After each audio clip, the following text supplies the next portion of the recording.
18 grados, una décima es la temperatura el 9 de julio y alrededores, y acaba de darse a conocer hace algunos minutos el último informe del Comité de Crisis en Salud, que tiene cifras que preocupan o alarman, por decirlo suavemente. 9 de julio tiene hasta este momento 883 personas que han contraído el COVID, pero de manera activa la cifra reciente son 251. Tiene 41 personas que han muerto. En las últimas 24 horas se conocen dos oficialmente. Hay 92 personas que están sospechadas de tener la enfermedad. Hay 35 hospitalizadas en el marco del COVID. Conjuntamente con ello, el total de aislados es 1.269. Y nosotros en algún momento hacíamos referencia que había que tomar de estos aislados 1.200 para los 14 días siguientes o 15 días siguientes, 2 semanas, un promedio de un tercio. Saquen la cuenta ustedes. Estamos hablando en 15 días 200 personas más con COVID. Significa que esto está creciendo. Vamos a hablar ahora con quien nos dio lecciones de vida junto a su mujer, a Florencia Falcinelli, sobre la condición del espectro autista. Me refiero a Sebastián Bustamante, que contuvo COVID, y nosotros le hemos hecho la propuesta de que cuente los síntomas, cómo lo padeció y qué reflexión está haciendo de este cuadro que vive el 9 de julio, donde hay gente que todavía no cree de la gravedad de lo que significa el COVID no solo en la Argentina, en el mundo. Sebastián, Gustavo Tinetti, buen día, ¿cómo te va? ¿Cómo estás? Buen día, Gustavo, ¿cómo le va? Bien, bueno, feliz cumpleaños, estamos a tiempo de decírtelo, fue ayer. Sí, todavía sigo, entré en mi nuevo año. Bien, bueno, ¿cómo fueron los síntomas de la enfermedad? ¿Cómo lo viviste? ¿Pusiste en riesgo a tu mujer, a tus hijos? ¿Qué pasó? No, gracias a Dios, los síntomas míos fueron muy leves. Lo mío inicia con un simple molestia en la garganta, que lo dejé de pasar, que eso recomiendo que no lo hagan, que al menor síntoma que sientan, la mínima molestia, que por favor consulten a su médico, porque estamos en medio de una pandemia y por ahí cometemos el error de dejar pasar ciertos síntomas que nos pueden llevar a un problema grande. Al comenzar con los síntomas de dolor de garganta, para ese momento yo ya me había ido de mi casa, porque el nexo que nosotros tuvimos fue mi hijo mayor, que es quien viene a cuidar a sus hermanos cuando yo voy a trabajar. Ya en otra oportunidad lo habíamos hecho de la misma manera cuando Florencia estuvo en contacto con Nancy Rizzuti, y como yo trabajo en la construcción y dependemos de ese ingreso en la casa y trabajamos al día, tomé esas decisiones de salir de casa para evitar el riesgo de dejar de trabajar. Bien. En este caso, cuando a mí me sucede esto, yo ya estaba en la casa de mis padres, y bueno, el síntoma desapareció y después apareció un dolor de cabeza permanente. El dolor de cabeza yo lo tuve más o menos unos 10 días, permanente. Que fue ahí cuando hablé con Florencia y nos dirigimos al comité y en respiratorio y fui al hospital y bueno, me hizo par y a la semana llegó el positivo, pero yo ya había estado aislado una semana por precaución. Y los síntomas, sinceramente, tuve mucha suerte porque fue solamente en el dolor de cabeza permanente. Una sola vez tuve una fuerte molestia en el pecho, que es como que se te cierra el pecho, y que fui al hospital, bueno, me revisaron, gracias a Dios no tomé mi medicación, solamente ibuprofeno o tafidol para el dolor de cabeza. Y por ciertos momentos me agitaba mucho, pero puedo decir que gracias a Dios fue leve. Bien, Sebastián, y cuando descubriste que tenías el COVID, ¿qué pensaste en el riesgo personal y en el riesgo familia? Sinceramente, no lo tomé como algo trágico. Seguramente si hubiese sido algo más fuerte, lo hubiese tomado de mala manera. Pero nada, Florencia trabaja en salud y nosotros tenemos una mentalidad en ese sentido. Florencia estaba trabajando en respiratorio, era quien estaba a cargo de llamar a los pacientes, informarles del positivo, informarles a los nexos. Entonces es como que yo estaba bastante empapado sobre el tema y tenía información. Lo que sí puedo decir que hoy por hoy, después de una semana de que me dieron el alta, tengo bastantes molestias en el cuerpo, no soy el mismo, me agito mucho al trabajar, tengo mucho dolor muscular, al mediodía solemos parar a tomar mate y siento como que me duermo, siento mucha pesadez, es como que el cuerpo por un largo tiempo no vuelve a ser el mismo. Por eso que agradezco que no me haya tocado algo muy fuerte, porque no me quiero imaginar a esas personas a las cuales tienen que usar respirador, a las cuales tienen que tomar mucha medicación. Las secuelas deben ser muy, muy graves. Por eso hay que tomar más medidas, ser un poco más consciente de usar el tapaboca, cubrir nariz, tapaboca, el distanciamiento social, que son las cosas que se vienen pidiendo desde hace tiempo y lamentablemente no todo el mundo lo cumple. Bien, vos en la construcción aplicás algún, no lo sé solo seguramente, pero ¿estás aplicando algún protocolo y máxime con lo que estás contando? Sí, desde que iniciamos a trabajar tenemos protocolos del inicio, que fueron el protocolo que puso el municipio de todo el tiempo de desinfectar las herramientas. Yo trabajo con un solo empleado, gracias a Dios él no tuvo ningún tipo de riesgo. Pero nos cuidamos bastante, tratamos de no compartir las herramientas. Si bien hay momentos donde en la construcción donde el contacto cercano es inevitable por la ayuda laboral, tratamos de tener todos los recaudos posibles para prevenir. ¿Y siempre están con el taparnariz boca mentón permanentemente? Tratamos que sí. Sí, la idea es que eso sea así, que la gente tome conciencia en eso. Yo que estoy en contacto con, que mi señora trabaja en salud y conozco cómo están trabajando ellos, no la están pasando bien el personal de salud. O sea, hay cosas que no se dicen. Por ejemplo, todos los médicos que están a cargo del respiratorio, de llamar a los pacientes, a ver cómo se sienten, de seguir su aislamiento, lo hacen totalmente a honores.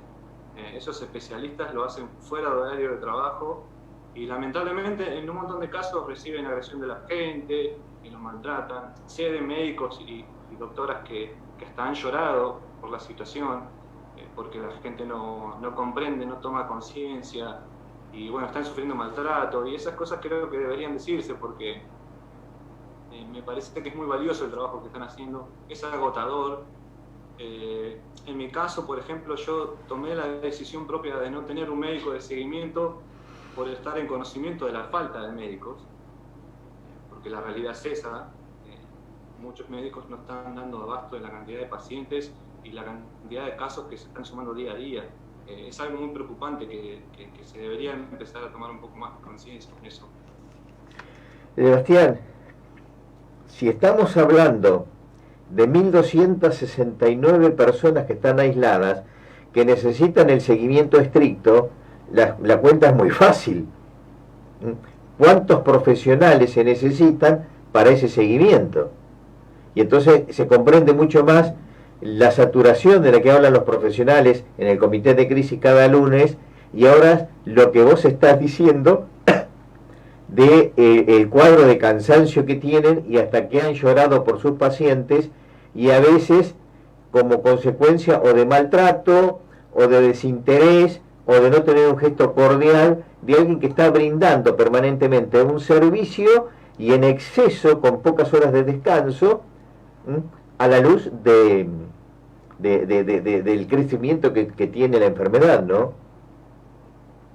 Sí, tengamos en cuenta que es desde el primer día, desde el día 1. Ya, ¿cuánto tiempo llevamos de pandemia? Claro. Sí, 20 de marzo. 5 de noviembre. Yo me acuerdo al principio cuando inició todo, cuando se aplaudía desde los balcones, cuando se aplaudía el ingreso y el egreso de los personales de salud a su domicilio. ¿Usted se acuerda de todo eso? Sí, pero Sebastián, lo hemos hecho el 9 de julio. Hemos salido a aplaudir a la policía, a la que después fue agredida. Hemos salido a aplaudir a los médicos, a los que hoy no les prestamos atención. los desvalorizamos, porque en el fondo no tener cuidado uno y al entorno y al resto de la comunidad del clamor que están haciendo los médicos, por favor lo están pidiendo. ¿A dónde fueron a parar esos aplausos y ese reconocimiento? Hoy por respeto tendríamos que agachar todos la cabeza y aplaudir. Es muy comprensible el desgaste que existe en la gente, porque esto no ha producido un desgaste económico que le pasó factura a toda la República, no solamente a nuestra ciudad. Al mundo. Hay un desgaste psicológico, hay adultos mayores que prácticamente no pisan la calle por miedo. Bueno, nuestros hijos que viven prácticamente encerrados desde el día 1, la falta de colegio, la falta de contacto social, el festejo de cumpleaños, como me tocó a mí ayer, o infinidad de cosas que se dejaron de hacer y que de una u otra manera afectan psicológicamente a cualquier persona. Pero hay que ser consciente de que nadie lo eligió, nadie se lo esperaba. El mundo quedó totalmente frágil y desnudo de esta situación, porque no le pasó solamente a la Argentina, fue a nivel mundial. Es algo nuevo para nosotros, nuevo para los médicos, y el ponerse a jugar, el ponerse a señalar con el dedo como pasa actualmente, porque se dejó de aplaudir, se dejó de festejar, se dejó de ser un poco más empático a la situación, de creer en buscar la solución y no el problema. Hoy por hoy estamos pasando por lo que estamos pasando, porque se dejó de pensar en eso, se dejó de pensar en ayudar, y hoy por hoy solamente se está buscando el problema y el pelo en el huevo, como bien dice, y la realidad es que esto es una pandemia que se soluciona socialmente, no se soluciona individualmente. Sí, esto es social. Es un tema colectivo. Mira, el 2 de abril, nosotros mencionábamos en un artículo en cadena9.com, en el marco de Malvinas, que los soldados, los jóvenes, iban al campo de batalla y podrían ser objeto de una bala. Y muchos de ellos quedaron ahí y otros, gracias a Dios, regresaron. El virus es exactamente lo mismo y se nos estaba pidiendo que en lugar de ir al campo de batalla, nos quedáramos en la trinchera, nos quedáramos en casa. Bueno, hoy tenemos que aprender a tener bien vigente esta gráfica, esta imagen, para poder convivir con ellos en el marco del respeto absolutamente a todos y fundamentalmente al personal que está luchando en la primera línea de batalla por nosotros, que es al que vos estás haciendo referencia y que nos contás con pudor, que sabés de médicos y médicas que han llorado en el marco de esta situación y hasta de saturación incluso. Entonces yo vuelvo a eso del 2 de abril para pensar que un descuido, estamos en el campo de batalla y que podemos quedar entre comillas en combate. Entonces muy importante absolutamente todo. Han fallecido hoy ya 41 personas en el distrito, es muy alto en el marco de la densidad demográfica y a veces no tomamos conciencia, y de todas las edades, Sí, eso sí, no tenemos escapatoria, nadie tiene escapatoria. De una u otra cierta manera nos va a afectar. No sé si fue la imagen, no sé si estamos en vivo. No, estamos, vos seguí tranquilamente. Nada, eso, que tenemos que tomar conciencia a nivel social. Es una realidad que no se puede vivir en una cuarentena eterna, porque es un hecho de que el país se afectó en ese sentido económicamente, la falta de producción, la falta de trabajo, los despidos, la baja de sueldos, y después el tema psicológico, que todo va de la mano, por supuesto. Pero hoy por hoy, que estamos en una fase 5, 4. Y que se está pidiendo, que es lo mismo que se viene pidiendo desde el día 1. Bueno, sí. Tapaboca, nariz, distanciamiento social y lavado de manos. No se está exigiendo ni pidiendo mucho. Son 3 cosas simples que se están exigiendo, que están pidiendo por favor todo el mundo, y sin embargo no se cumple. Sí, y después pone triste cuando encontramos reuniones clandestinas y de gente que son adultos mayores y conjuntamente con ellos tienen una comprensión de la realidad distinta a lo que puede entender alguien veinteañero o adolescente, ¿no? En función de que a esa edad todos nos sentimos que nunca nos va a pasar absolutamente nada. Y que después la realidad de la vida muestra otra situación. Bien, te cambio de tema un segundo, porque en su momento con tu mujer llevaron adelante algo muy importante, que también de empatía, que conjuntamente con ellos de solidaridad, y que nos ayudaron a abrir la cabeza al conjunto de la sociedad. El SEA, en este tiempo de pandemia, ¿qué es lo que ha podido hacer? Por lo menos contactos, alguna evaluación. Nosotros desde SEA es muy poquito lo que hemos hecho, prácticamente nada. Bueno, se nos suspendió la barreleteada a nivel nacional. Claro. Hacemos de vez en cuando alguna reunión con Zoom con las chicas, pero es muy poco lo que se puede hacer de campaña. Teníamos pensado hacer murales y no pudimos. Hoy por hoy estamos, el único trabajo que estamos haciendo en discapacidad es trabajar junto con todo el equipo de Tendiendo Redes, que eso es lo que venimos trabajando más, pero sea 9 de julio, hoy por hoy hemos hecho muy poco. Bien. Sebastián, queremos agradecerte este gesto. Ojalá que estos síntomas que te quedaron como secuela del COVID se recuperen en el marco de crear mejores anticuerpos o mayores anticuerpos, y lo mejor absolutamente en todo, y gracias por este mensaje que nos estás dejando para que tomemos plena conciencia de lo que se está viviendo hoy en el distrito. Yo creo que es la mejor manera, Gustavo. Creo que deberíamos apoyar más a aquellas personas que están intentando, buscando una solución, y no poner tantos palos en la rueda y tanto señalar con el dedo. Creo que esto desbordó a todo, en nivel social, en nivel político, en salud. Me parece que se está juzgando mucho, pero se está ayudando muy poco.